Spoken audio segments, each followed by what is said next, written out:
Menurut saya nih, dalam bergaul kita terapin dua standar sikap.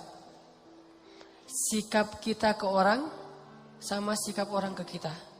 Gimana cara kita merespon itu? Gimana cara kita bersikap ke orang lain? Gimana cara kita ngerespon sikap orang lain kepada kita? Itu dua standar yang berbeda. Jangan disamain dan jangan dibalik. Kalau sikap kita ke orang, maka sikap yang paling baik kita tunjukkan itu adalah sikap empati. Dalam bahasa Arab itu disebut dengan ra'fah. Apa itu ra'fah? Pengertian. Ra'fah itu jaga perasaan. Ra'fah itu gak pengen ngerepotin. Ra'fah itu gak pengen nyakitin. Ra'fah itu gak pengen nyinggung. Ra'fah itu gak pengen ngebebanin. Mungkin salah satunya empati. Itu sikap kita ke orang lain. Ini yang diajarkan Nabi SAW kepada kita. Tapi kalau orang ke kita, sikap kita adalah syarhus sadar. Apa syarhus sadar?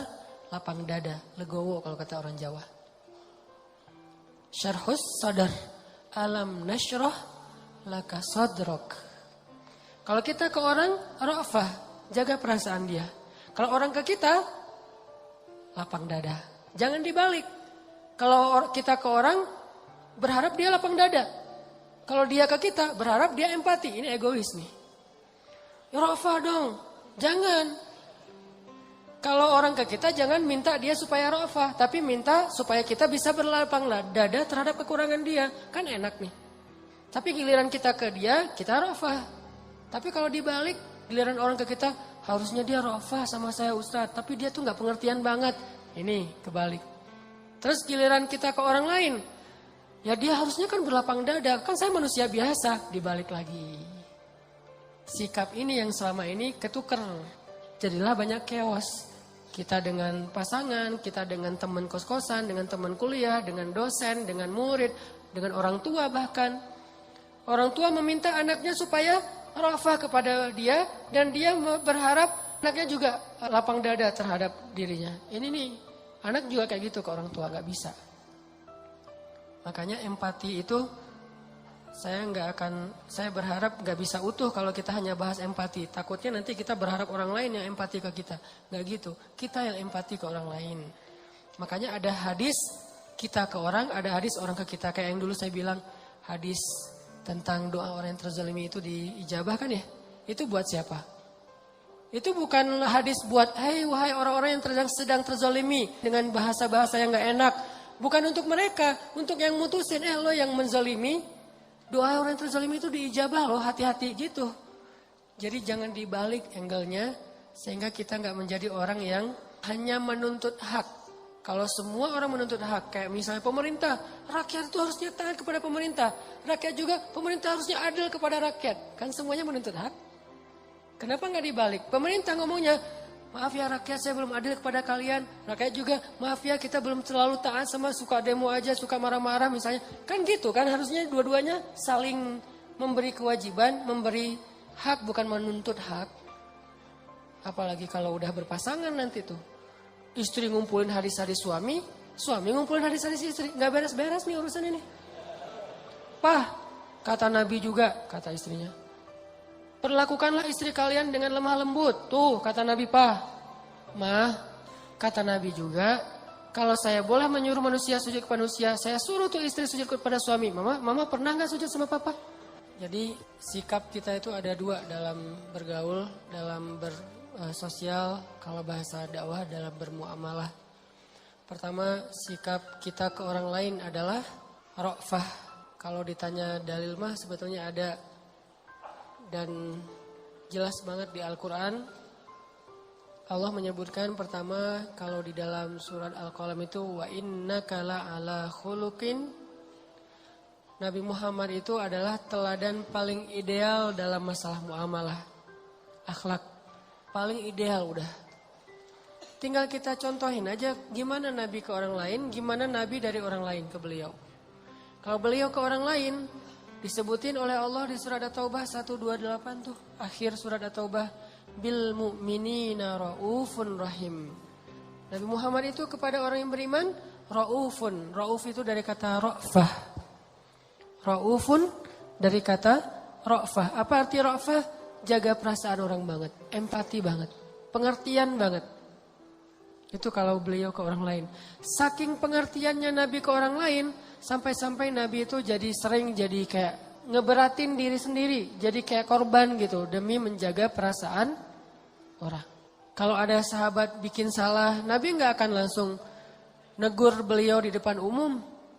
Negur orang itu di depan umum. Kan ini berarti kita dalam kehidupan sosmed kita kan, kalau misalnya ada postingan yang kayak gimana menurut kita keliru, jangan di komen negurnya, di DM. Tapi DM-nya nggak dibaca Ustadz, japri. Nggak di-read juga Ustadz, doa aja. Mudah-mudahan Allah gerakkan untuk membaca. Kalau nggak lewat siapa gitu, teman dekat, pokoknya jangan di depan umum deh. Itu kalaupun masukan kita benar. Jangan-jangan udah ramai di depan umum ternyata salah pula. Ini kan berarti kita kayak agak-agak konyol gitu kan ya. Kenapa? Karena kita nggak jaga perasaan orang lain. Jangan sampai kita terbiasa, walaupun sosmed itu kan terbuka ya, siapa aja bisa ya. Tapi tetap muslim, ada etikanya. Jangan sampai kita terbiasa dengan sosmed yang terbuka, akhirnya bebas, mau ngucapin apa aja. Sampai kata-kata yang nggak pantas juga keluar. Tapi saya nggak mau ngerespon yang kayak gitu-gitu, males. Jadi malah rame. Nah ini namanya empati. Jaga perasaan, pengertian sama apa orang lain rasain. Tempatkan diri kita, kalau saya diginiin nyaman gak ya? Nah kayak gitu. Ra'fah bil mu'minina ra'ufun rahim. Sangat menjaga perasaan. Jangankan perasaan manusia, Nabi perasaan hewan aja dijaga loh. Perasaan hewan ya. Sampai ada hadis kalau di kitab Riyadhus Shalihin itu, larangan berbicara atau bercakap-cakap di atas kendaraan. Maksud kendaraan di situ hewan tunggangan. Dilarang dalam Islam itu dua orang laki-laki sambil naik di atas hewan tunggangannya, terus hewannya berdiri aja nganggur, kita ngobrol gitu. Nggak boleh dalam Islam. Kalau pengen ngobrol yang lama, apalagi ngopi-ngopi, udah aja turun dari hewan, biar hewan itu cari makan, istirahat dulu. Dia mungkin mau berebah atau ngapain gitu, ngelurusin kakinya apa, capek kan. Biarin dia istirahat. Jadi kita ngopi-ngopinya di bawah. Jangan sampai ngopi-ngopi di atas, ngobrol terus nunjukin, oh ini ada masalah lagi training topik. Tapi di atas hewan, hewannya kan bete di bawah. Ngapain sih kan lama-lama amat, gua juga pengen makan atau ngapain gitu. Itu ada hadisnya, saking Nabi ra'fah. Dengan hewan aja ra'fah. Dengan tumbuhan, Nabi ra'fah. Kan dulu tuh Nabi kalau khutbah berdirinya di atas satu pohon korma nih. Kebenaran pohon kormanya kayak agak miring melintang gitu. Nabi berdiri di atas pohon korma untuk khutbah. Begitu kaum muslimin sudah mulai agak mampu nih, dibikinlah mimbar untuk Nabi. Yang sekarang di Raudhah tuh, dibikin mimbar. Sehingga Nabi khutbah tidak lagi berdiri di atas pohon korma. Maka pohon itu pun menangis. Nangis kayak anak bayi. Nabi, maaf, langsung turun dari mimbar, duduk lagi di atas pohon itu. Pohon itu diem. Manja banget kan pohon sama Nabi teh. Kira-kira istrinya gimana? Pohon aja gitu. Masya Allah ya sosok Nabi ya. Pohon aja pengen manja sama beliau, gimana istrinya? Kita, pohon aja malas didudukin sama kita. Malas banget. Kucing aja lari dari kita. Kalau Nabi kucing datang.